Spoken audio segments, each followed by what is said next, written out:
yo solo leer un verso y compartir algo que me hacía bien en esta tarde en la casa. Amén. Y te amo, Señor, ama mi alma.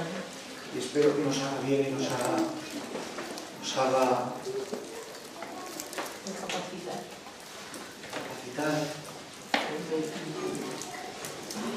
nos haga tener más noción de lo que ha hecho para con nosotros. Esa es la intención, ¿no?, de cada día. Amén. Enamorarnos más del Señor. Amén. Amén.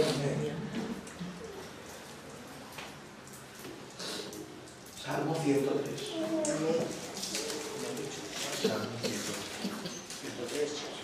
Un verso muy conocido, leído por nosotros en varias ocasiones, más de muchas ocasiones. Pero compartir solo unas palabras con ustedes.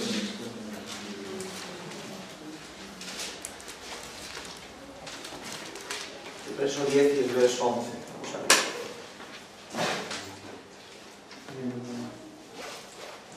Dice así la palabra del Señor.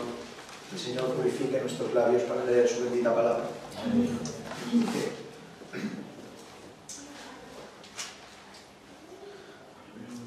no ha hecho con nosotros conforme a nuestras iniquidades. No nos ha pagado conforme a nuestros pecados. Porque como la altura de los cielos sobre la tierra, engrandeció su misericordia sobre los que le temen. Amén. Gloria a Dios.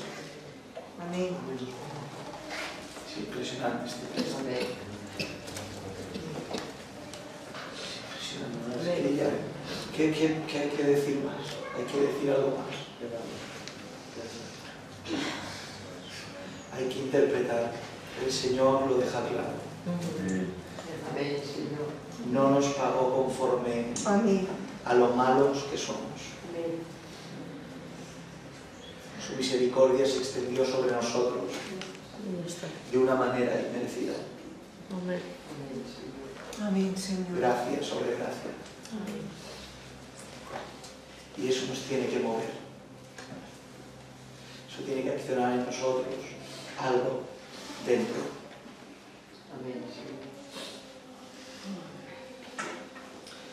Las matemáticas es una ciencia importantísima.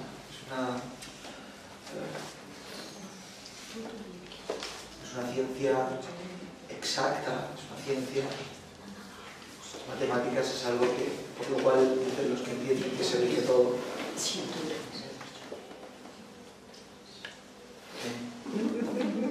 103, Salmo 103, verso 10 y 11. No, decía que las matemáticas es una ciencia que se caracteriza por ser exacta, por su aplastante lógica, ¿verdad? Desde el 1 más 1 hasta las ecuaciones más profundas tienen algo en común, lo cual es su aplastante lógica.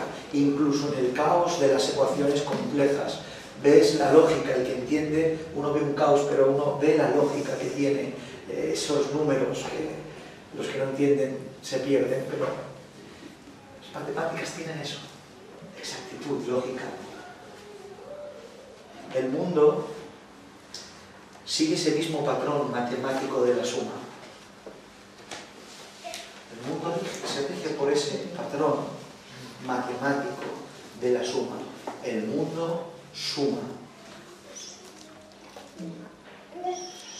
Uno dice: mañana haré esto, cogeré el coche a esta hora, me iré a este lugar, trabajaré, ganaré dinero, compraré de comer, alimentaré. Uno empieza a sumar. 1 más 1 más 1 más 1 igual 4. Y sobre esa matemática de la suma, el mundo se rige. Uno calcula: si empiezo a cuidarme hoy, viviré más años. Uno suma. Voy a hacer deporte, voy a comer más sano. Empieza a sumar, voy a dormir más horas o las horas justas, empieza a sumar y conforme suma obtiene un resultado, y sobre ese resultado que uno especula bajo la aplastante matemática de la suma, pues uno se ríe, confía y camina. ¿Entendéis esto? Pero siempre que vemos las escrituras, este orden natural de la suma queda completamente aniquilado por ellas. Queda completamente aplastado con ellas. Y no quiero decir que la escritura no tenga lógica, porque la tiene. Pero cuando uno cree que la lógica le va a dar la respuesta, el Señor da un giro y la suma se rompe. Amén. Si la escritura se rigiera por la lógica de la suma, Moisés, un viejo con un palo, no puede liberar al pueblo. Amén. Amén. ¿Qué puede hacer un viejo con un palo? Si las escrituras se rigieran por la lógica de la suma, una mujer estéril no puede tener hijos. Y resulta que el pueblo del Señor y el linaje real se basa sobre mujeres estériles que dan a luz. ¿Verdad? Si nos dijéramos por la lógica de la suma, un hombre no sería capaz de salir de su casa, de su tierra y de su parentela por escuchar una voz en su cabeza que le dijera, sal. Si nos rigiéramos la escritura y Dios se rigiera por la lógica de la suma, Job renegaría de la existencia de un Dios creador. La suma en las escrituras y en el corazón y la mente del Señor, en la mayoría de ocasiones, se parte por la mitad.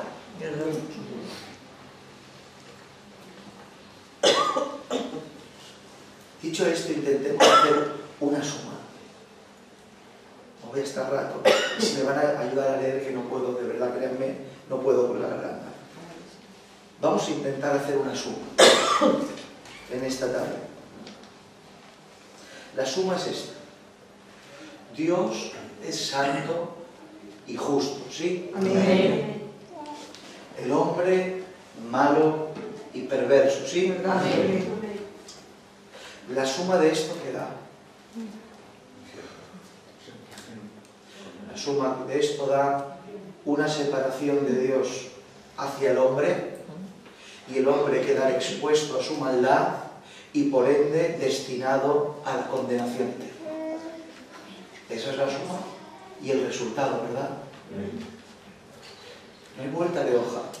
Un Dios justo y santo, un hombre malo y perverso. La suma es separación entre ambos, porque Dios se separa de lo que es impío y condenación del susodicho.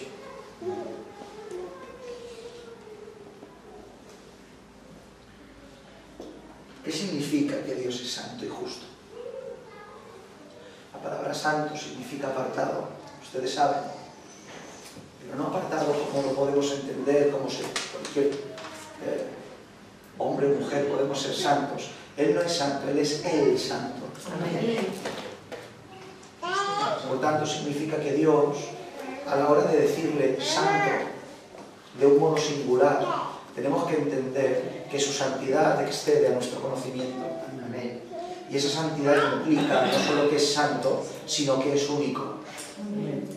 Único en relación solo con la bondad que emana de Él. Todo lo malo se separa.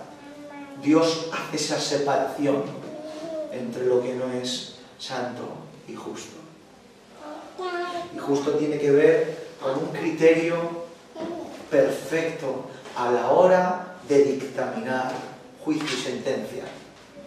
Un juicio que va acorde con sus demás atributos, como es el amor, la misericordia, etc. ¿Qué es una persona justa?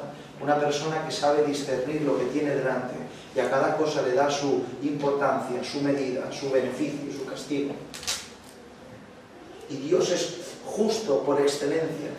Él nunca va a dejar sin castigo al impío y nunca va a dejar sin premio al justo y al bueno y al que se lo merece, porque Él es santo y Él es justo. Pero usemos las Escrituras. favor, ¿quién me puede? Ayúdenme, por favor. Isaías capítulo 6, verso 2 y 3.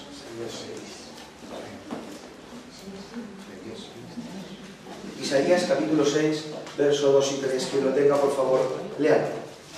Por encima de él había serafines. Cada uno tenía 6 alas. Con 2 cubrían sus rostros, con 2 cubrían sus pies y con 2 volaban. Y el uno al otro daba voces diciendo: Santo, Santo, Santo, Señor de los ejércitos. Toda la tierra está llena de su gloria. Amén. Amén. Amén. Santo, Santo, Santo. Amén. El serafín es un ser angelical. Amén. Un ser angelical que es difícil de describir, intentar imaginárnoslo. Dice que se cubrían, este ser angelical se cubría los ojos a la hora porque no podía con la santidad del santo. Santo, santo. Los seres angelicales son seres santos. ¿Por qué? Porque están apartados de todo concepto carnal y pecaminoso. Están creados para un propósito de santidad. Pero aun siendo santos, tenían que taparse los ojos delante del Santo, Santo, Santo. Amén. ¿Por qué? Porque Dios es santo por encima de todo. Amén. Salmo 71, 22, por favor.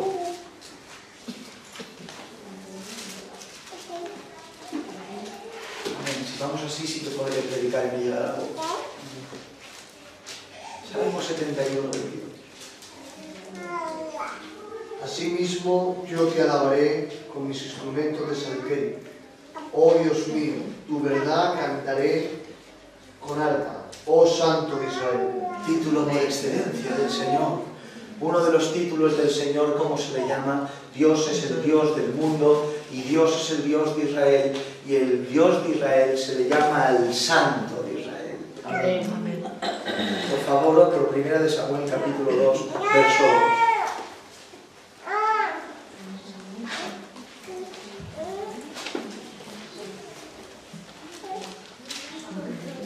No hay santo como el Señor, porque no hay ninguno fuera de ti, y no hay refugio como el Dios nuestro. No hay santo como el Señor. O sea, ¿qué significa? Que hay otras cosas que son santas, pero no hay nadie que sea santo como el Señor. Amén. Porque Él no es, como decíamos hace un momento, no es santo como tú y como yo. Él es el santo. Su santidad excede a todo conocimiento. Dios no solo es santo, sino que también es justo entre muchas cosas. Por favor, 1 Juan capítulo 1, verso 9.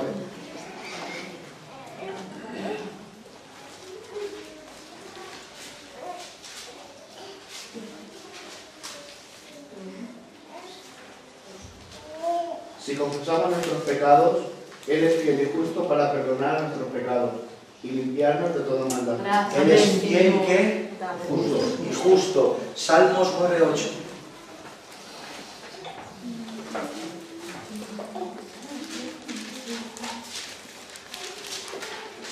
Él juzgará al mundo con justicia y a los pueblos con rectitud.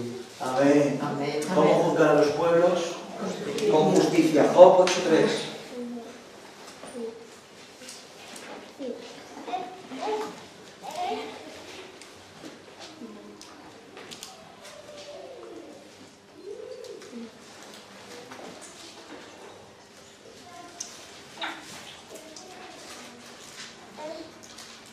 ¿Acaso torcerá Dios el derecho o pervertirá el Todopoderoso la justicia? Amén. ¿Acaso torcerá Dios el derecho? ¿Acaso pervertirá el Dios Todopoderoso la justicia?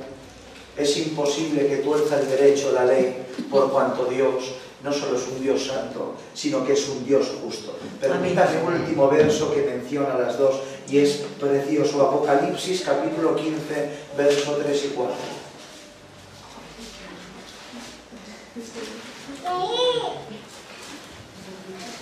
Y cantan el cántico de Moisés, siervo de Dios, y el cántico del Cordero, diciendo: Grandes y maravillosas son tus obras, Amén. Señor, Dios Todopoderoso. Justos y verdaderos son tus caminos, Rey de los santos. Amén. Amén. ¿Puedo Sigue, leer? sigue, sigue. ¿Quién no temerá, oh Señor, y glorificará tu nombre? pues solo tú eres santo, por lo cual todas las naciones vendrán y te adorarán, porque tu juicio se ha manifestado. Amén. Aquí descubrimos algo precioso, que había un corito que cantaba Moisés, que después lo cantaba Jesús. Amén, amén. Amén. ¿Estáis escuchando? Un corito, aquí lo dice así, y cantan el cántico de Moisés, siervo de Dios, y el cántico del Cordero. Resulta que había un cántico que cantaba Moisés y un cántico que cantaba Jesús. Y el cántico dice esto: al Señor Todopoderoso, justo y verdadero son tus caminos, Rey de los santos. El Señor es justo y es santo, y eso estaba en boca de Moisés y en boca de nuestro Señor Jesús.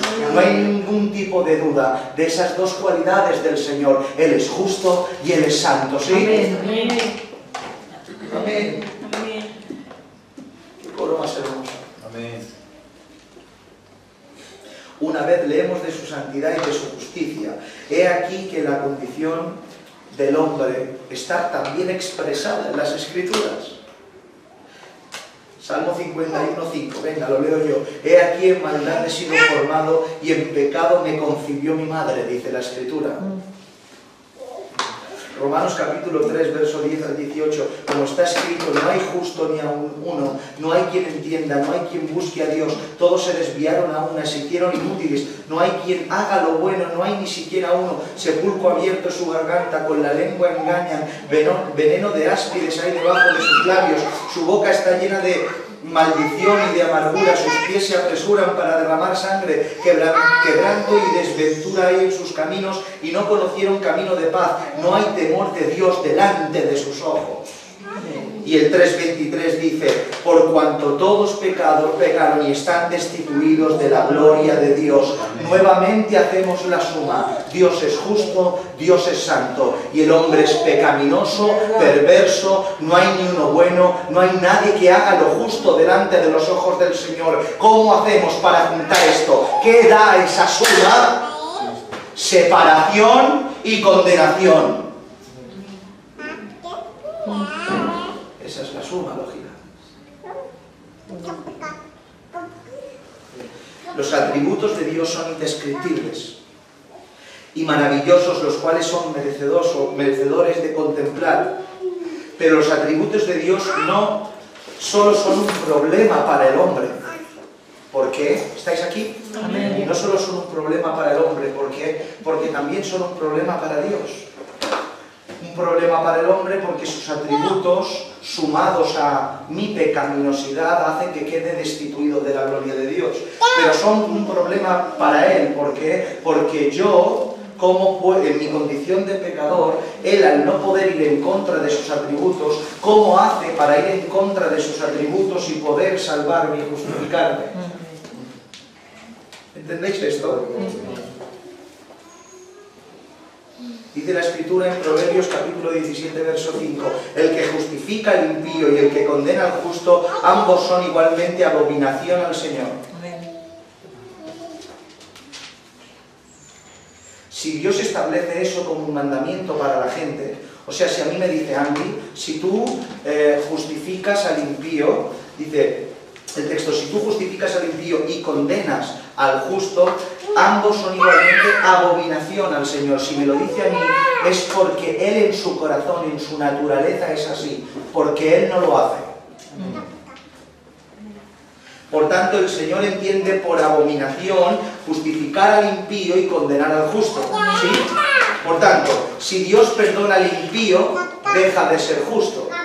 Si Dios recibe a los impíos, deja de ser santo, convirtiéndose doblemente en abominación al Señor. ¿Habéis entendido esto? Amén. Lo vuelvo a repetir. En concordancia al texto que hemos leído. Si Dios perdona al impío, deja de ser justo, porque perdona a un impío. Pero si Dios recibe a los impíos, deja de ser santo, porque no te puede tener relación con lo corrupto, en base a su santidad. Amén. Amén. ¿Entendéis? Amén. Y Dios no puede ir en contra de su naturaleza. Dios es Dios, por supuesto. Dios puede hacer lo que quiera, sí, pero ya Él dictaminó cómo ser. Él ya dictaminó qué hacer. Él ya te dijo cómo era. Y Él no va a ir en contra de lo que es en esencia. Amén. y Él no puede hacer lo que dijo que no haría, no lo va a hacer. Principio de contradicción, no lo vamos a hablar ahora. Es por eso mismo que las matemáticas, la lógica, las sumas no valen, ya que si Dios aplicara la suma para mi vida, no tendría solución. Usted no tendría solución. ¿Y cuál es la solución? Nuestro hermano Antonio lo ha dicho. Creo que todos ustedes, esto no es nada nuevo. Esto todos lo sabemos. Simplemente refrescar la memoria de la Iglesia del Señor, sacudir el sopor para vivir más en pos a este regalo de gracia sublime. ¿Cómo lo hizo Dios? ¿Cuál fue la solución?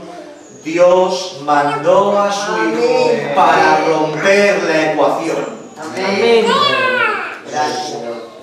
Dios mandó a su Hijo para romper la ecuación. Dios toma a Cristo como Cordero para traspasar los pecados de toda la humanidad de generación tras generación sobre sus espaldas, quedando Él siendo justo, pagando precio de impío, alejando la cara y el rostro el Señor de Él, para que usted y yo tengamos salvación. Muere Cristo, satisface su justicia. Y una vez satisface su justicia, puede derramar su amor en misericordia, ya no a un hombre impío, sino a un hombre justo. Amén. Porque el justo pagó por los injustos, para que los injustos disfrutaran de la justicia de Él. ¿Estáis escuchando lo que estoy diciendo?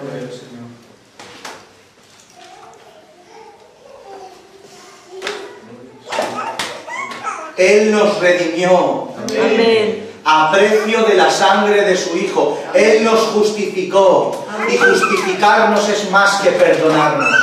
Porque justificarnos es ponernos en condición de inocente perfecto. La culpa se arranca. La culpa la pagó otro. Y la conclusión de esto, y termino, el tema es este. La suma te condenaba.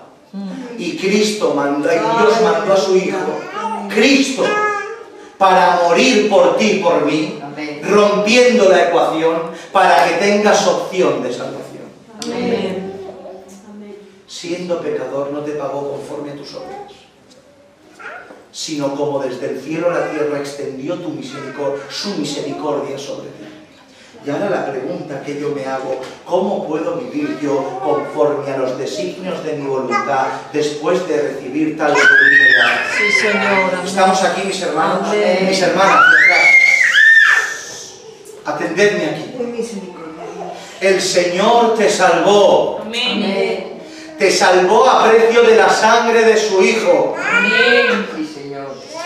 Y eso creo que es motivo suficiente, entender de que no te pagó conforme a tus obras. Tenías que estar preso, esperando la condenación eterna, y en cambio eres libre, esperando la gloria futura. Amén. ¿Estás entendiendo esta sublime gracia?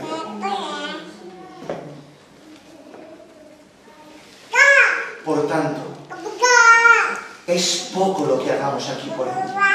¿Verdad?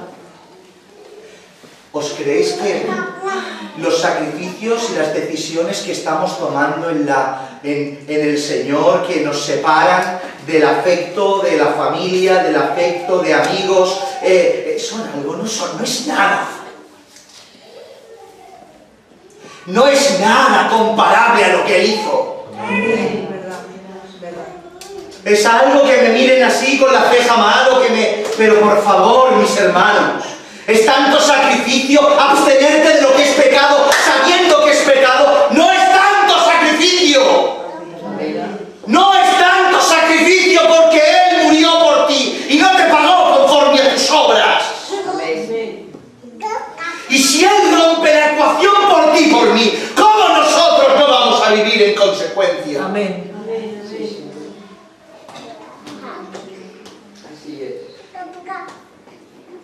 Oh Señor, manda persecución y circos romanos y leones para que se vean los que son verdaderos y fieles. Igual yo digo, igual ni alío a Roma yo, el pastor. Pero el Señor pondría a cada uno en su lugar cuando vinieran los leones a devorarlos. Si algo hizo del cristianismo una risa, fue cuando fue a ser amparado por el gobierno político romano. Porque mientras que eran tirados a los leones, mientras que eran arrojados a los circos, cantaban alabanzas muriendo. Amén. Fue cuando le quitaron el circo, le quitaron la persecución y le dieron amparo político y social, y ya el cristianismo estaba bien visto, cuando bajaron la guardia y eran iguales en la sede romana que en las iglesias. Pero el león pone a cada uno en su lugar. Amén. Y si él rompió la matemática y la lógica por mí, ¿qué es morir yo por él? ¡Nada! Porque cerraré los ojos aquí y los despertaré en el reino de los Sí, cielos. Señor. No quiero frivolizar con esto. Cuesta y cuesta mucho. Amén. Es muy duro. No estamos acostumbrados a vivir así. Por eso cuesta. No estamos acostumbrados a entender que el Evangelio es pérdida. Nos han pintado un Evangelio de todo ganancia. Ganancia en el espíritu y ganancia en la carne. Estoy bien con los del culto y estoy bien con los de afuera. Eso es mentira. Y no estamos acostumbrados a esto. Por eso cuesta.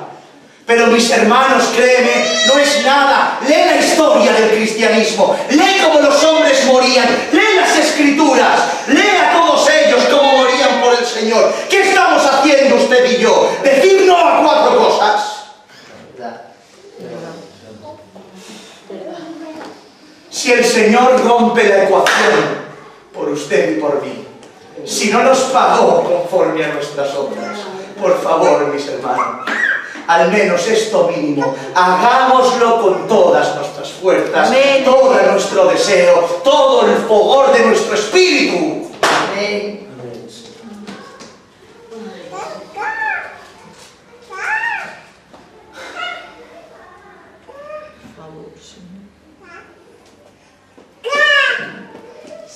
No ha hecho con nosotros conforme a nuestras iniquidades, ni no nos ha pagado conforme a nuestros pecados, porque como la altura de los cielos sobre la tierra, engrandeció su misericordia sobre los que le temen. Amén. Los que le temen. Temer al Señor, no a los hombres. Amén. Temámosle a Él. Él se lo merece. ¿Sí o no? Amén. Él se merece que lo sacrifiques todo. Él se merece que lo sacrifiquemos todo por Él. Todo, mis hermanos. Todo. ¿Estáis de acuerdo? Amén. Doy gracias al Señor por ayudarme a predicar su palabra. Amén. Inclina tu cabeza, por favor.